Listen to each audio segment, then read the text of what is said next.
Today's headline: Iran has dug in after President Trump's latest threat to strike bridges and power plants in Iran if the country continues to target ships in the Strait of Hormuz.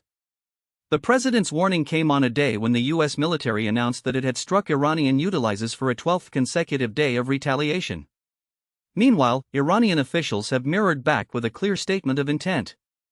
They say they will fight an eye for an eye if the United States threatens civilian infrastructure. Both sides are tightening the same time.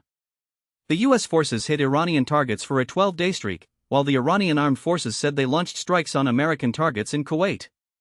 The escalating cycle is driven by the tension in the Strait of Hormuz, a narrow waterway that is vital to global oil shipments. Any conflict that disturbs shipping in that area has a huge ripple effect.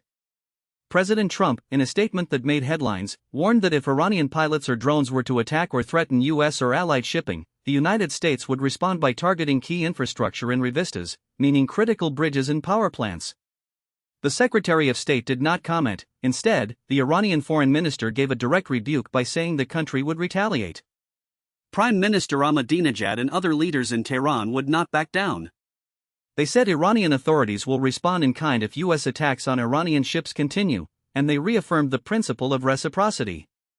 For Iran, that stands for an attempt to protect its own maritime interests while underscore notice severe defenses. The U.S. side, for its part, has made clear that it sees its action as necessary to deter further aggression threatening international shipping lanes. The current situation has drawn global attention.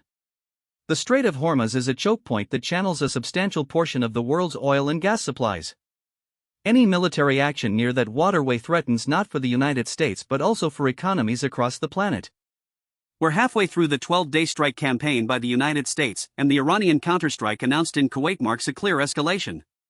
Central questions arise: will this cycle continue until one side is exhausted, or will diplomatic channels intervene to restate boundaries?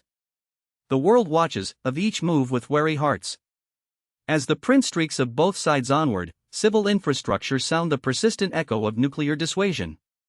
The United States says it will target ships, Iran says it will target bridges and power plants.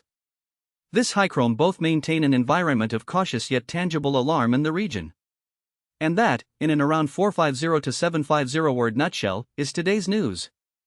We'll continue to track each strike, the official responses, and any potential diplomatic negotiations to see whether this tension can be pulled from a straight line into. Until then, this is your briefing for the day. I'm Alex, bringing you the Daily Shear. Stay tuned for any further developments.